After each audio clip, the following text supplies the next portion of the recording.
Leave. Here it comes. Good. Okay. And I'm going to go ahead and get started by uh, allowing you to see some of the things that are on my screen right now that we're going to talk about. So hopefully in a second, everybody will be able to see my screen. If you have any problems with that, let me know. Also, if there's a question that you would like to ask while we're doing the presentation and you would rather not interrupt me, you can use the chat room, which is found right there on your screen. Okay. And you can go into the chat box and you can send each other messages, or you can ask questions that I'll attempt to answer as we finish up. I'm going to try to go for about an hour or so today. And if you notice my email that I sent when I invited everybody, I'm going to try to set up a more or less a 3-session workshop that is going to take us through learning theories and theories of instruction. So this will be obviously the first in a series of 3 sessions on subsequent the next 2 Mondays. And we're going to look at the different aspects of learning theories.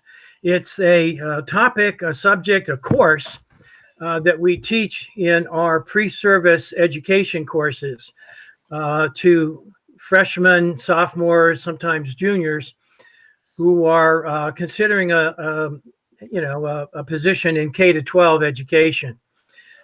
And for the most part, the Ed Psych course is, talks to them about the different schools of educational thought and how we think about how we learn and how we're going to teach.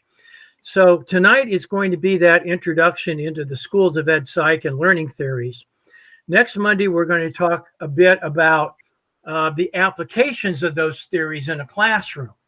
Okay, so we'll actually be able to talk about how you teach behaviorally and cognitively and humanistically in the classroom with some actual classroom examples. And then the third week, we're going to kind of wrap it up by talking about the 2 newer schools of educational thought, if you will. The 2 schools that have pretty much developed in the last, I'd say 10, 15, maybe 20 years. Okay. So we're going to start tonight the way I start with all of my students. And that is a discussion about how you learn. Not how you teach, how you learn. We used to teach this, and I think we still do, in all of the first-year studies programs for the incoming freshmen at Robert Morris. And I used to go in and do most of these presentations myself. And the first question I would ask students is, have you ever had a class? Have you ever had a lesson, a presentation? I don't expect you would have an entire course, but maybe you had a class that talked to you about how you learn. And almost inevitably, I get a lot very poor responses. Very few students, as they come into college, have ever sat down with somebody and had a discussion about the best ways that you learn. How do I learn? And so I gave them, usually I gave them this same chart that you have in front of you now. And I hope you had a chance to fill it out, but I'm going to go through it very quickly. And what I want you to do is I want you to just check, agree or disagree with each of these statements. And we'll go through them fairly quickly because I'm going to assume that maybe you had a chance to look at these. But it'll give us a chance to talk a little bit about how you learn best. Okay, so as a learner, do you prefer a course, a lesson, a class in which grades and other incentives as motivation to learn are made known to you? In other words, you learn best when there's a grade involved, when there's some other sort of incentive as a motivation to learn. It might even be some money. Okay.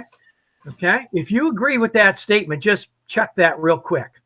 Number 2, as a learner, I prefer to be graded according to uniform set of standards that the instructor sets for the class. I want to know what it's going to take to get an A or a B or whatever other grade I might want.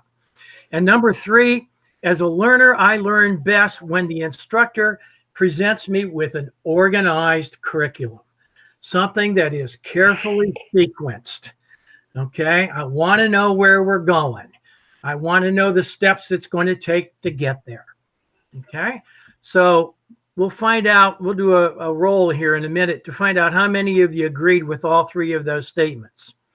Or, as a learner, do you learn best when the teacher determines what I was thinking? You know, this is the old math teacher now that says, show me your work. I want to know what you were thinking when you answered this question. I want to know and help you maybe figure out where you might have made a mistake. Okay. Question number 5, or item number 5. I like it best when my teacher allows me to monitor some of my own learning. I want to be able to have a role in the learning process, decide what it is I want to learn, where I might go to find some information, what it takes for me to understand a particular concept that's being taught. And then the third one here is, as a learner, I want to develop my own building blocks of information. That's how I learn best, by seeing how things build, scaffold from one topic to another. That makes it easier for me to understand and adapt and accommodate any new information that's in. So there's 3 more statements in that school. And then the third school, as a learner, the school experience should help me develop positive relationships with my peers. I go to school and I want to interact with people. Okay? I go to school and I'd like to be able to set some of my own standards. I'd like to even evaluate some of my own work. And then the third one, or the 9th question there, I want teachers that can develop a learning climate that's challenging, but yet free from threat. Okay? Now, those are 3 very different perspectives on how we learn. So I would like to get some information from each of you, and you can do that in the chat room. I'd like to know how many of you agreed with statements 1, 2, and 3. Okay? If you did, you are what we call a behavioral learner. Okay? So just in the chat room, quickly put in here, I am a behaviorist. Okay? And spell it correctly, which I didn't do. Okay? First 3, the rest all agree. Okay, so Kelly's a behaviorist. Anthony sounds like he's a behaviorist. Is that it? Everybody know how to get there now? Just click on the chat button and then enter your message down here. Okay, Zhao, Savio, no. Samuel says I'm not a behaviorist. Okay, nothing. And by the way, there's no right answer here. You know, there's no real good answer. Okay, but behaviorists learn in a particular way.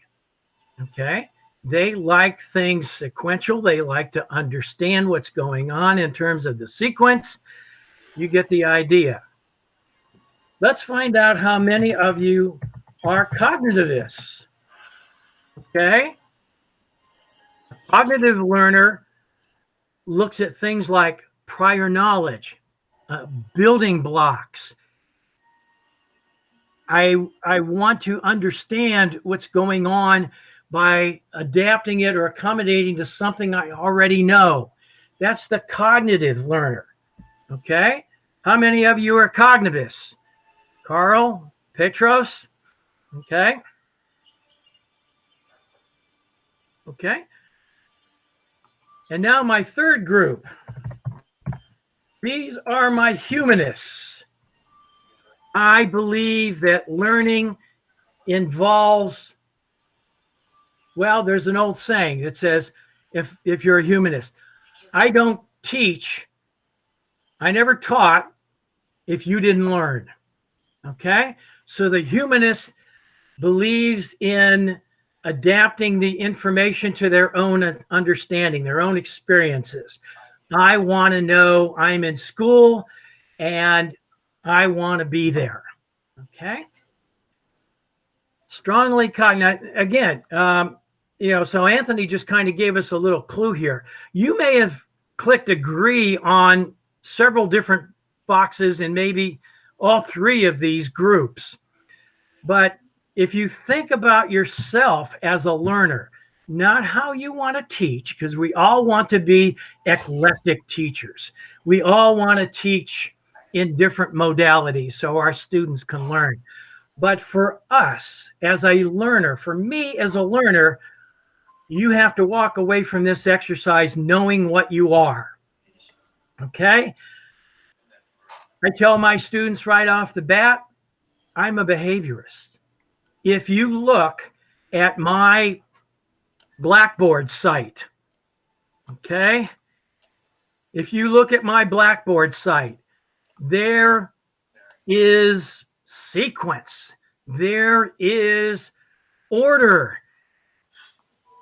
Week 1, week 2, week 8, week 10. It's all there. It's carefully sequenced. That's my way of learning.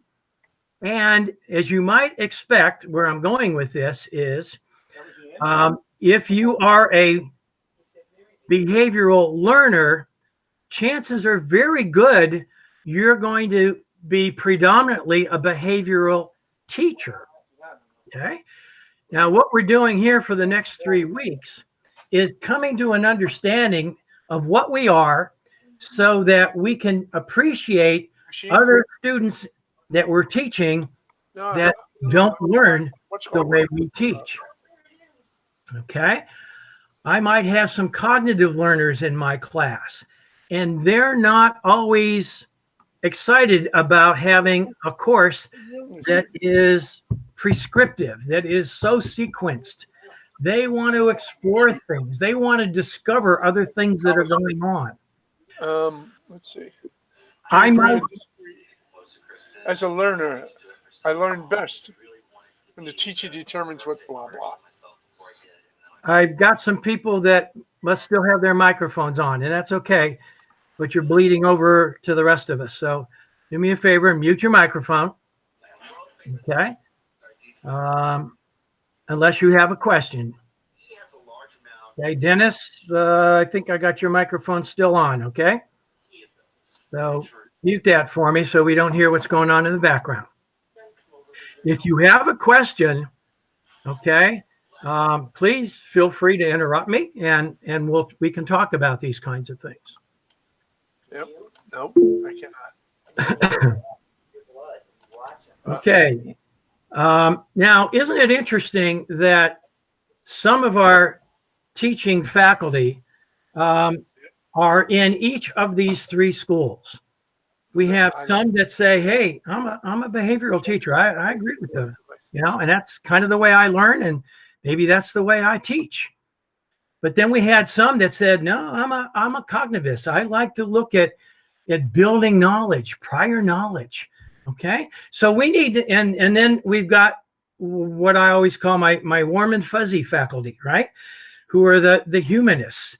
They want to know. They check you on Monday morning to make sure you had a date over the weekend. Okay. And that's the way some of our faculty like to interact with their students. All 3 of them can be effective.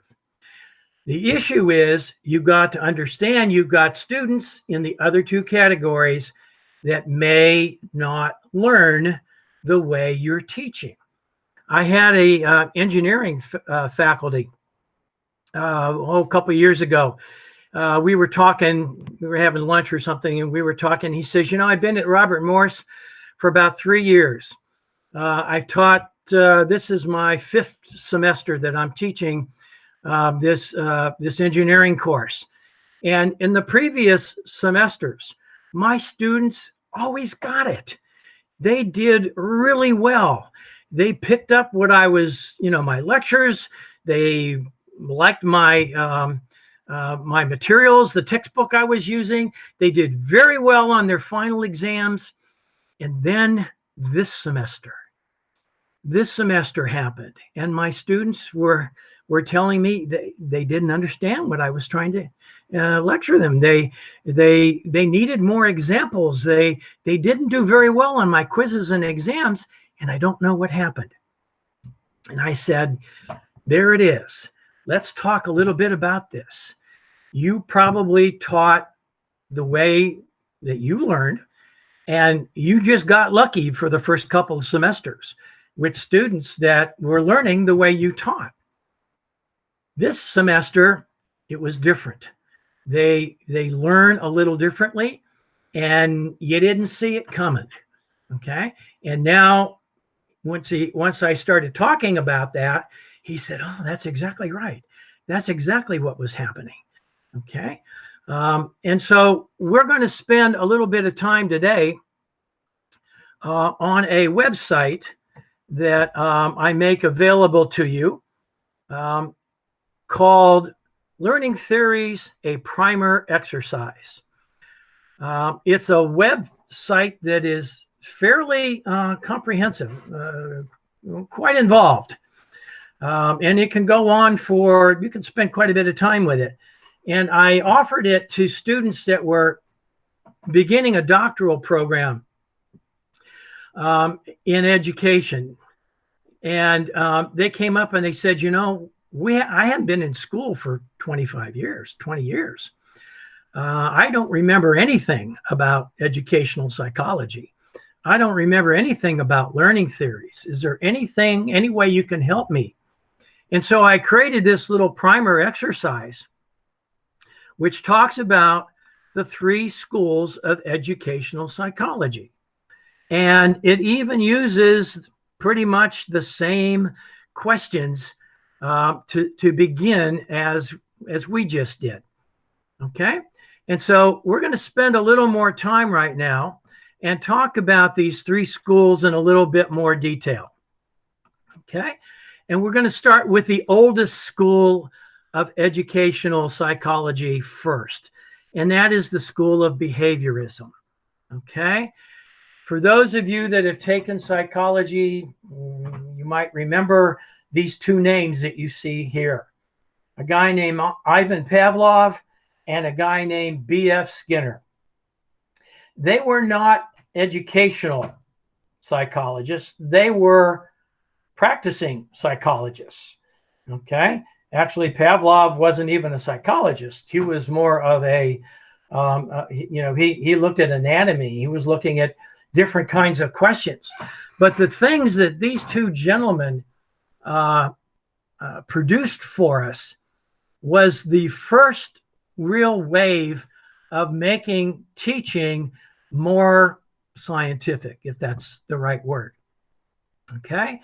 And so this particular primer that you see here starts with an introduction of behaviorism as a way to teach. Okay. And if you are a behaviorist, you make certain assumptions about how you teach. And one of those assumptions is that all behavior is learned. Okay. Now that may seem elementary to you, but a lot of educational theorists will not necessarily agree with that. They look and say that, well, some behavior is just innate. Some behavior just automatically happens. Some people are good at math. Other people are not. Some people are good in the language arts. Other people are not. But the behaviorist says, I can teach you anything. Okay. And I can do it by dealing with your environment.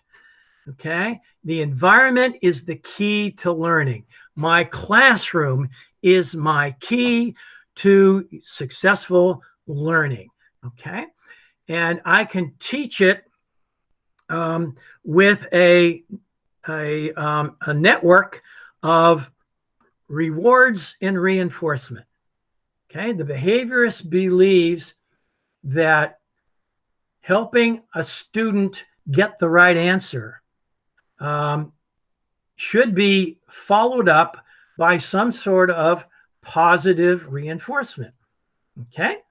And so I will create a lesson in which I ask questions and I give grades, gold stars, pieces of candy, whatever an incentive might be to reward somebody who put in a lot of effort. Now, for a college student, what's the big reward at the end of our course? Well, that one's easy, right? It's a good grade. So grades to some learners are the key to successful learning. I'm going to learn this because I'm going to get a good grade. I need the good grade so I can get my GPA. I need a GPA so that I can get my certification. I need the certification so I can graduate and get a good job. I need a good job. You got the idea. Okay. And so for the behaviorists, your courses are most successful when they're organized. Again, when you present information in a sequence so they know where they're going. Think of some courses that you might have been in if you said you were a behaviorist, in which the instructor, the teacher is kind of, going in 2 or 3 different directions. That can be very, very confusing. Okay, very, very confusing. The key behaviorist, here comes a guy that we just saw, B.F. Skinner. Interesting man. And here's his theory of learning. Teachers must learn how to teach. They need only to be taught more effective ways of teaching. Aha, interesting, huh? I'm going to show you next week a behavioral approach to teaching called mastery learning. And it can be very successful in the classroom. Okay. And it has some very basic assumptions that the student knows what's expected and how well they have to perform. So I have a little exercise for you to think about over the next couple of days. Okay. A behaviorist believes in something called a learning objective, a behavioral learning objective. Now, you may have seen this before, but people in the field of education spend a great deal of time with their learning objectives. So I would suggest for you, before next week when we meet again, that you pull out your syllabus for any of your courses and you look at what you thought you had in there as learning objectives and see what kind of objectives you really have. Okay? A good learning objective has 4 pieces to it. Okay? Okay? It has a description of who is the learner. Now, that sometimes is very obvious to us. My learner is a sophomore at Robert Morris University who's taking a pre-service teacher education course. Okay? But that is a very different kind of learner than an engineering student who is taking an engineering course, or an accounting student that's learning debits and credits, or a journalism student who is learning parts of speech. Get the idea? Okay. So we have to understand, and we kind of think it's intuitively obvious, but sometimes it's not. especially for those of us that teach core courses where we have engineers and accountants and educators and, all the other programs. We have 35 or so academic programs. Each of those students needs to understand that they're being considered when you create a learning objective in a comm skills course or in a general psych course. Okay, so you have to keep considering who is your learner. You can't create a course, modify a course, or clean up a course unless you know who your learner is. The second thing is a good learning objective has a behavior. Okay, it has a behavior. What do I want to see? Okay, a good behavior is observable. Okay, look at this learning objective down here. Okay, let me just get this out so we can see it. I'm teaching a class, and my learning objective is for my students to understand the concept of a data flow diagram. What the heck does that mean? How can you observe whether a student understands a concept? The behaviorist says you can't. Okay? You've got to be able to observe it. And not only observe it, but there's a second piece to it, and we're going to see in a second, and that is I got to be able to measure it. Okay? If the behavior is observable and measurable, then you got a good learning objective. If either of those two characteristics are not there, you don't. That's what the behaviorist says. Look at this one down here. Students will be able to appreciate Beethoven's Fifth Symphony. I remember a high school class I had on music appreciation. We probably all had them, right? And the teacher in front says, I want you to appreciate Beethoven when we're done with this course. And I'm going, well, you know what? I'd appreciate him more if I didn't have to learn about him. But how are you going to tell whether I appreciate this guy? Okay. And the answer is you cannot. Okay. The third element of a good objective is there's some sort of condition. I've got to give the students something to work with. Okay. I got to put them in a lecture class. I got to give them a chapter in a book. I got to give them an article to read.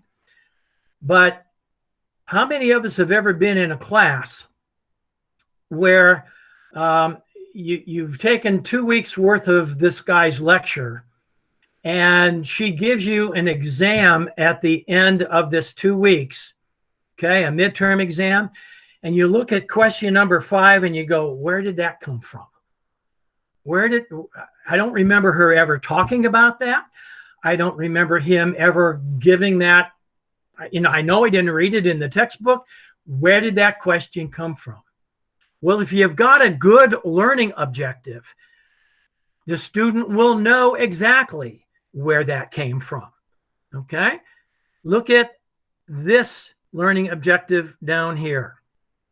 Given a map of the United States, there's your condition.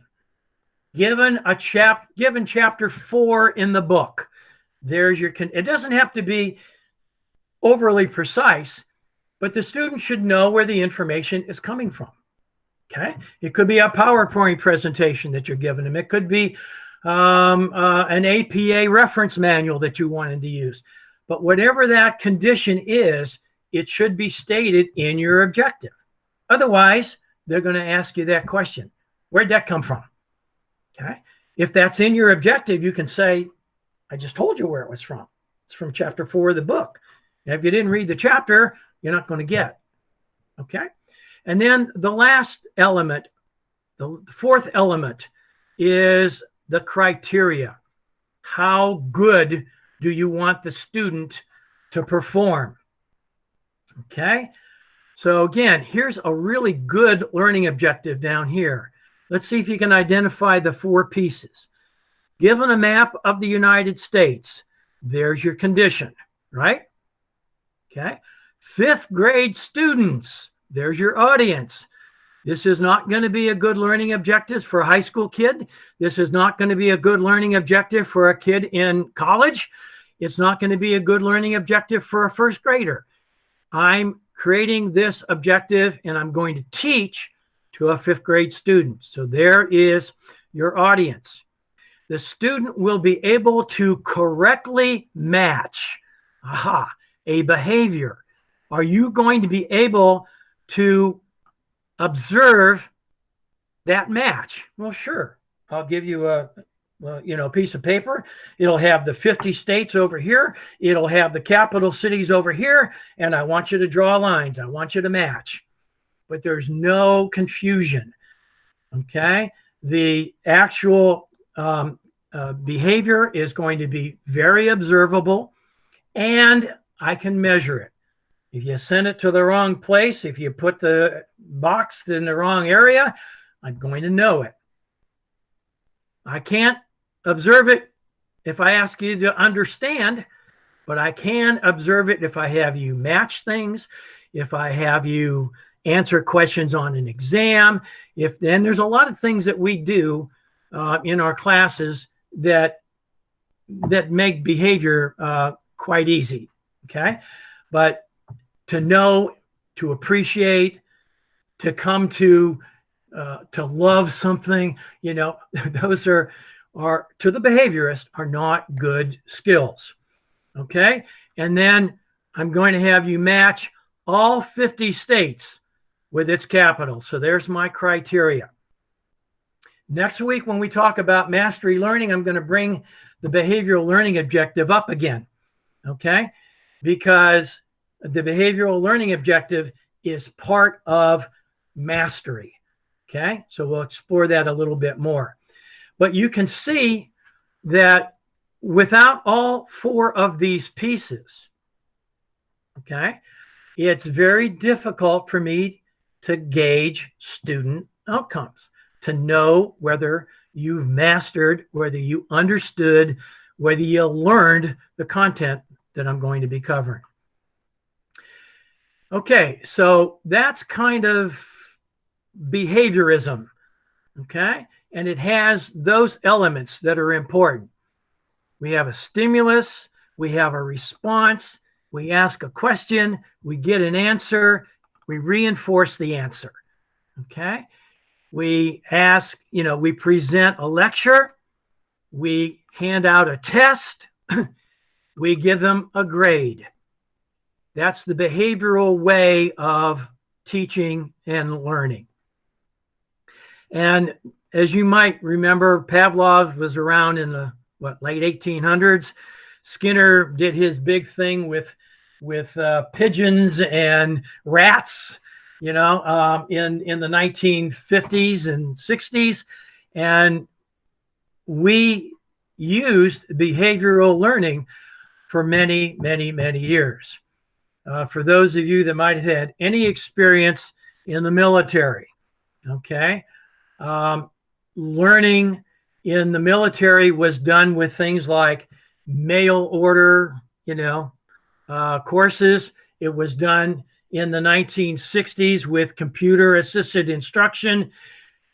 It would give you some information.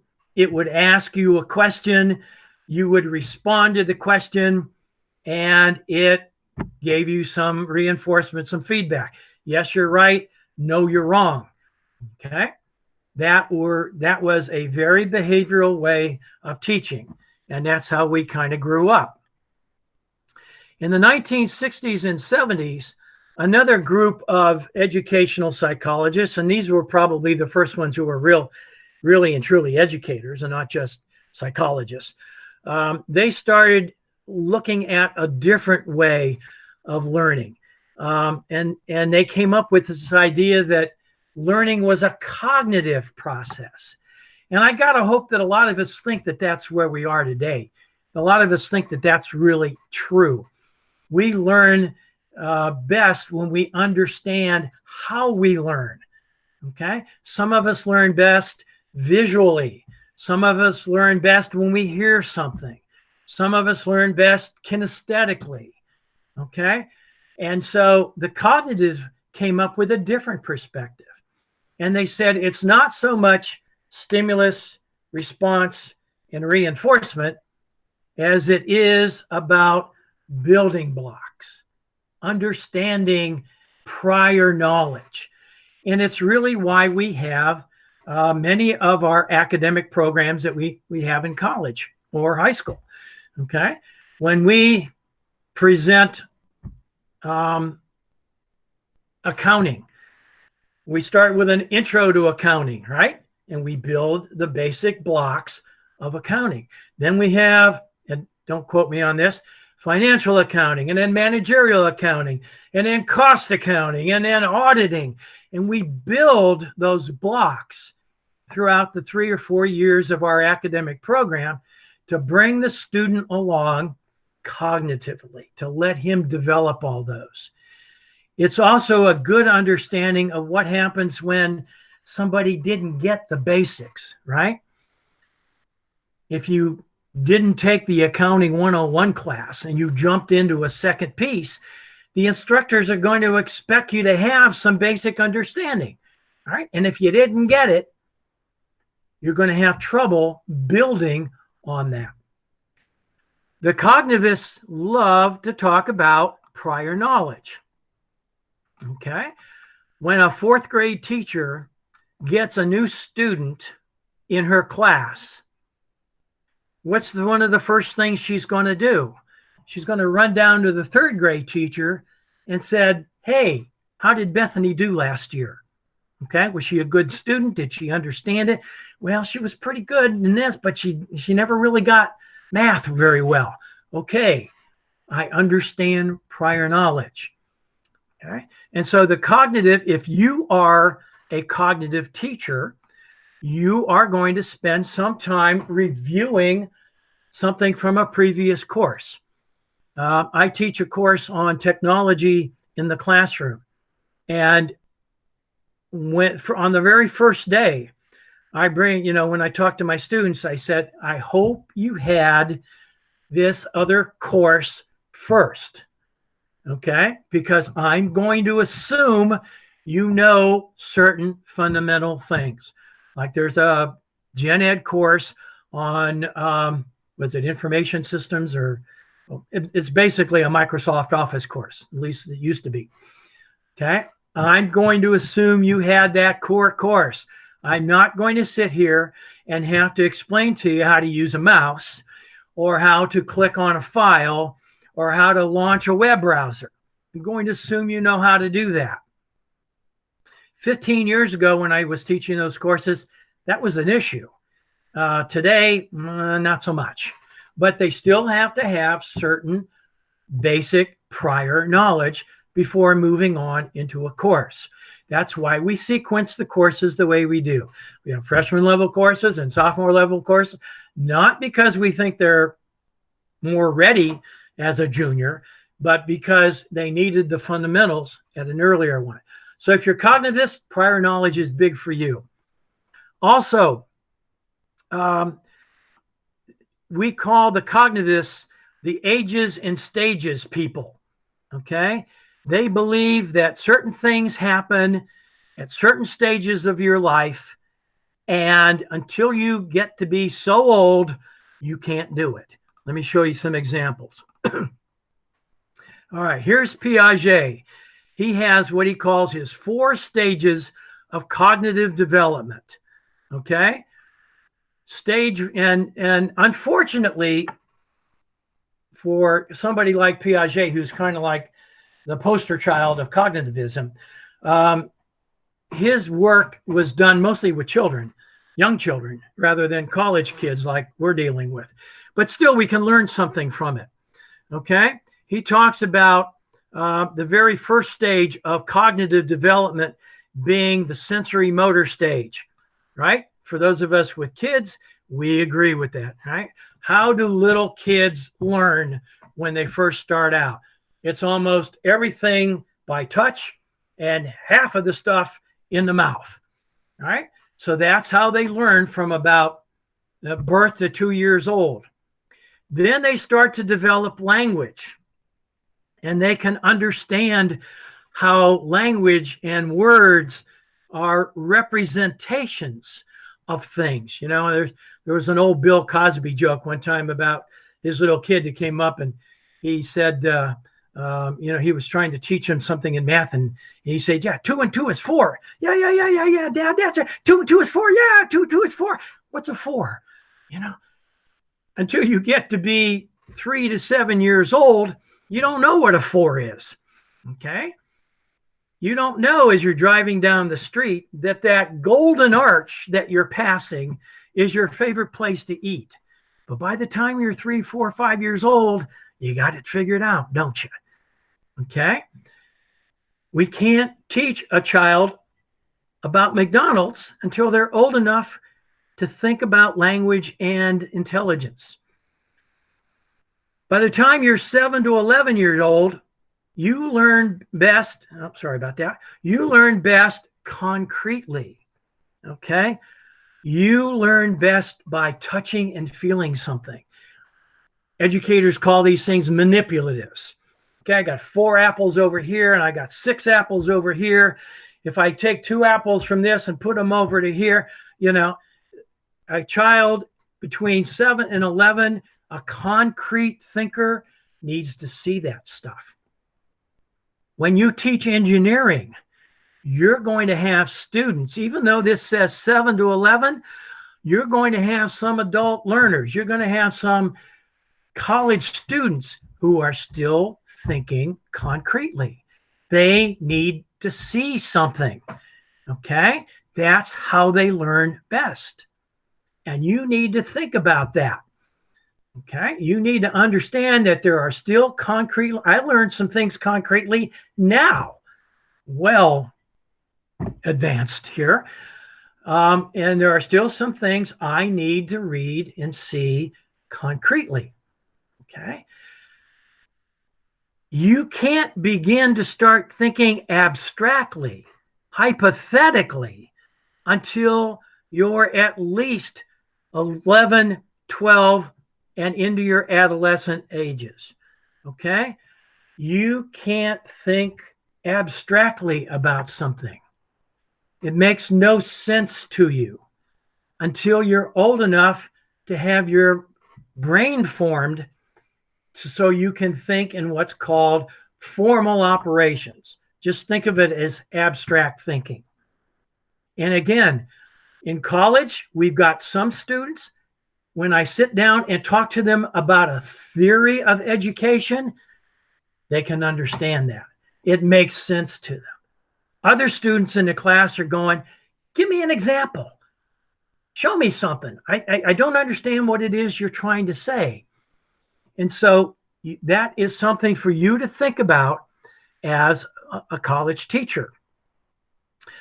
And then the final thing that the cognitivist gives us is something called a schemata, a process. Let me just show you something that you will probably have already seen. But this is called Bloom's taxonomy. We're going to talk a little bit more about this next week. But Benjamin Bloom, back in the 1950s, him and a group of educational psychologists put together what we call Bloom's taxonomy. It's a way of moving our students along so that they are able to think more abstractly. They're able to think more advanced. Okay? And so he has these 6 levels. You might see him as a inverted pyramid to this, but basically, we start by teaching our students at the knowledge level. There are certain things that they have to grasp and understand before we can go any further. In my classes in Ed Psych, I always use the idea or the concept of the 10 Commandments. Okay, because most of my students at least remember talking about those in church or in Sunday school, or the parents gave them to them or whatever. And so I talk about them. I say, the first thing that you learn about the 10 Commandments is a list of the 10 commandments, right? What's the fourth commandment? And most of them go, I don't remember anymore. Okay. And then I remind them that the fourth commandment is honor thy father and the mother. And they go, oh, yes, yes, yes, yes. Knowledge, lowest order thinking skills. And if you look at your learning objectives in your syllabus, and your objectives say, I want the students to list or to find or to memorize, okay? If you use these kinds of words here, and you can look online under action verbs and you can find dozens of them. You are only at the knowledge level, the very lowest level of your course, okay? Name something, identify it, describe it to me, memorize, define. These are very low-level skills. But once you know something, then I can ask you to make some sense out of it, okay? I can ask you to comprehend it. Do you comprehend what does it mean to honor your mother and father? Well, if you didn't know it existed in the first place and you forgot commandment number 4, then I can't really have a discussion with you about your understanding of what it means. That's the second level. Are you asking your students to interpret or discuss or explain or paraphrase? Okay? Or are you asking them just to list? At the next level, assuming that you know the fourth commandment, assuming that you can understand what it means, then how do you apply it? Okay? How can you use it? And so you got these real good words like use and draw and solve and calculate, okay, in which you are actually getting them to apply the knowledge that they have. Are your learning objectives asking them to perform at this level? Or are you still down here, or even worse, just down here? Once you get past an application, then you have what we call these higher order thinking skills. Analysis. Okay, so I've asked you to use the fourth commandment. So I'm going to be nice to my mom. I'm going to give her flowers on Mother's Day. I'm going to, respect my father. But now I want you to take that apart. Honor thy father and mother. What does that really mean? Take it apart, okay? You can think about doing this with accounting principles. You can think about doing this with engineering principles. Certainly, you can think about doing this with a communications skill. Can you take this sentence, this story apart, okay? That's the analysis phase. That requires a much higher level of thinking, okay? Let's skip over to the left side over here. If you can take it apart, can you put it back together into something new? Okay. Can you take the 8th commandment, let's do another one. Take the 7th commandment, which is thou shalt not steal. All right. Can you take that apart? What does it mean to steal? Okay. Guy goes into a pharmacy. His wife is dying of cancer. He has a prescription. He gives it to the pharmacist. The pharmacist hands him a small bottle of pills and says that's $495. He said, I can't afford that. I can't afford that. So he grabs the pills and he runs out of the pharmacy. Is that stealing? Well, if you're down at the knowledge level, it's stealing. Okay. At your comprehension level, it's probably stealing. If you're at the application level, yeah, it's still stealing. But if you're at the analysis point, maybe it's not. Let's take this apart. It's $495 or my wife's life. What's more important? So I'm now going to create something new. I'm going to create a new commandment. Thou shalt not steal except to save a life. Okay? Yeah, it's a way to think about it. And then at the very top level of your courses, are you asking your students to critically examine something that you've given them, to judge it, to test it, to defend it? That's why we have labs in many cases. Okay, so the cognitive teacher, very high on those kinds of concepts, and we'll see more next week. The final one is humanism. Started in the 1970s, 1980s, where schools came out and said, you know what? It's not so much how you teach, it's about your understanding of how to make this information personal to the student. What can you do to make them internalize this information? Okay. And so I remember I started in education because initially I was getting my MBA. I had a degree in accounting, and I was getting my MBA in a school, University of Oklahoma, and we were in the building, and my wife, excuse me, was getting her master's degree in education, and this was during the 1970s now. Okay, and I remember walking out of my MBA class, and I'm sweating bullets, and I'm thinking, oh, I'm never going to get this. Only thing I can remember is that debits were toward the windows and the credits were toward the door. And if they ever moved my seat, I was in real trouble. Okay. But I was, trying to get my MBA, and I walked down the hallway, and there was my wife in a class on education. And they were doing one of those things where they were all together up in the front of the room, and, somebody had folded their arms in front of them, and they said, fall back and we'll catch you.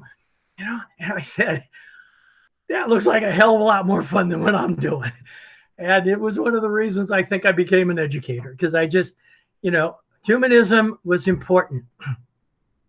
And so you got guys like Abraham Maslow, who gave us something called the hierarchy of needs. Okay. If you're a humanist, you apply these concepts in your classroom. Okay.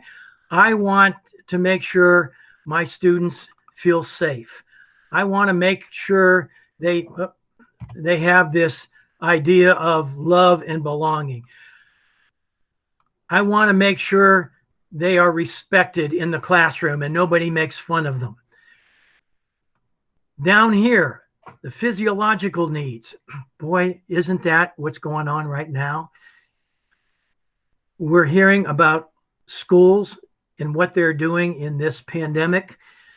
And yes, they're talking a little bit about academic content, maybe 10%, my opinion only. 90% of it is, how are these kids going to get food? How are they going to eat? Because they don't come to school, and that's where some of them get 1, maybe 2 warm meals a day. Schools started working on physiological needs way back in the 70s. It's why we had the breakfast, the school breakfast program. It's why we deal with all of these things that are at the very basic level of human needs. I used to ask my students, and I'll ask you the same thing: physiological needs, safety needs, bullying issues, right, in school, hazing issues in college, the idea of love and belonging. One of the things I think is the neatest thing at Robert Morris every year is about the second week in the fall semester. They have the organizations, the associations out on the walkway. And how many associations do we have? I bet last time I went up and down there, I think I counted like at least 45 of them. Okay. If you can't find a place at Robert Morris that can, in which you can share your ideas and your concepts and you're confident, if you can't share yourself with, you aren't trying very hard. Okay.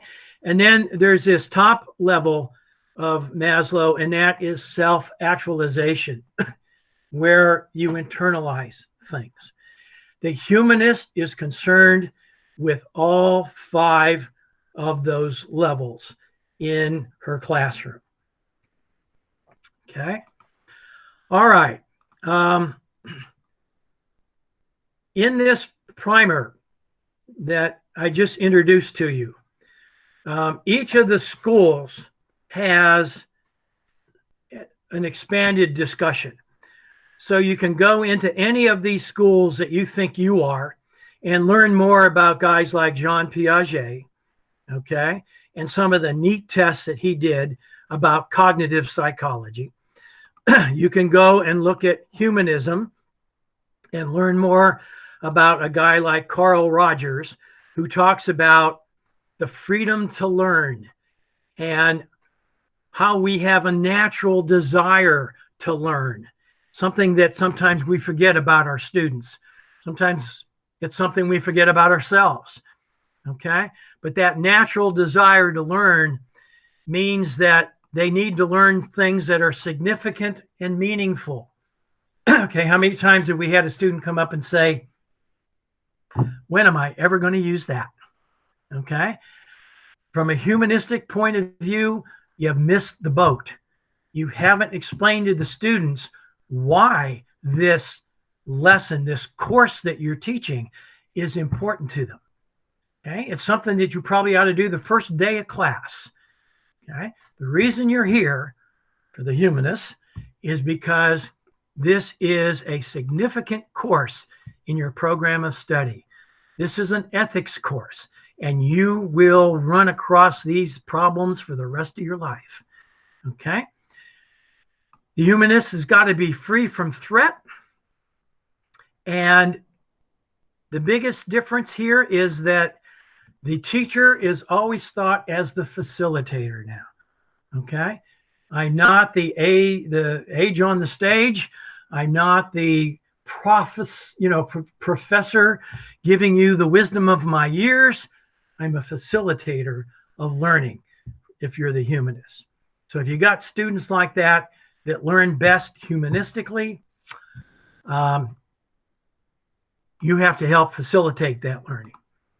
Okay, and then if you want to learn more about behaviorism, things like programmed instruction, computer-assisted instruction. And next week, we're going to talk about mastery learning, how to do that in the classroom if you're a behavioral teacher.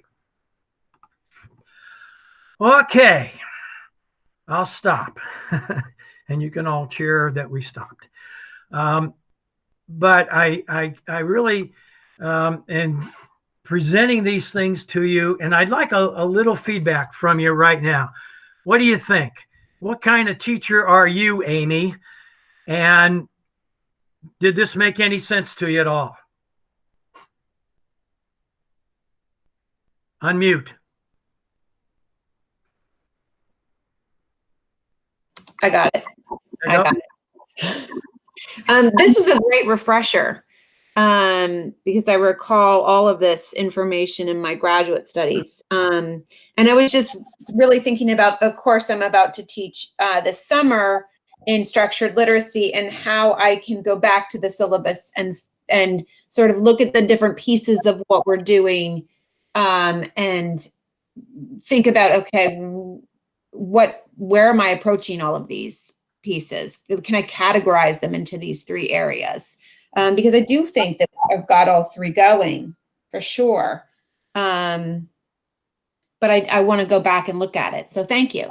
Yeah, I think most of us would, now that we got, maybe all we needed was a label. We said, hey, you know what? I know I've got all 3 of those kinds of students in there. And if I only teach behaviorally, I'm missing. The statistics research shows about 50 to 60% of people like to learn or prefer behavioral learning. About, let's say, 60%. Another 30% will embrace cognitive learning. They want the building blocks, they want the structure, they want the approach. And about 10% of people will learn humanistically. Okay. But it's the eclectic teacher among us that has the most success. And, we've learned some things about the best ways to teach. And I always talk to students and I say this: remember in high school, who was your favorite teacher? And they all sit there and I let them think for a minute. And I say, you know what? I bet it wasn't the football coach. I bet it wasn't the lady, the woman that didn't give you the demerit when you deserved it. I bet your favorite teacher was the one that taught the way you learned. Mhm. And so a lot of them go, yeah, that's exactly right. And so a lot of faculty will take those 9 questions that I just gave you, and Mhm. will spend the first 10 minutes of a class, a new course that they're starting, and give that to their students so they can get a feel for what kind of students they have in their class. Okay. I know when I teach the nurses, those numbers that I just gave you, the percentages are inverted. At least 50 to 60% of them consider themselves humanists. Thank God. I mean, that's the people I want to be humanists. Okay. But we've all run across, some of the others. The accountants, guess what they are? They're probably 70% behaviorists. There's no warm, fuzzy stuff with accounting. I'll put this over here in the debit column because it feels good. No, that doesn't work. Okay. And so each of us, and there's 20 of us here today that are teaching all these different content areas, your numbers are going to be different. Okay. Might be fun to find out. Anyone else have any comments?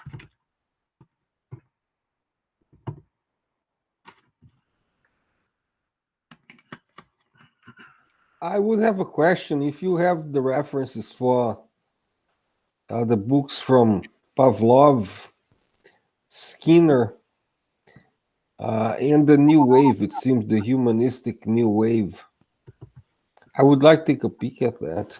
Okay.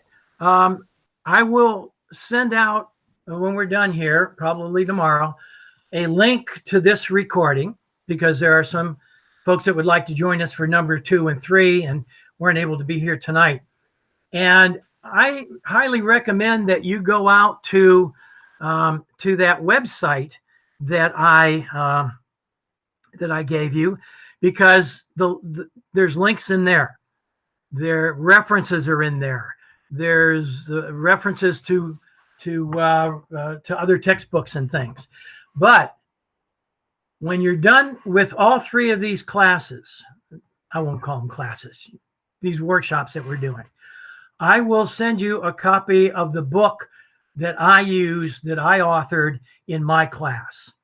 And it has all this in it. Okay. So I will give you the digital version of that and the ebook version of it, and I'll send it to every one of you. Okay.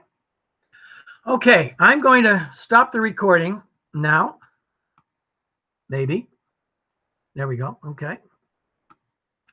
We got too many of these.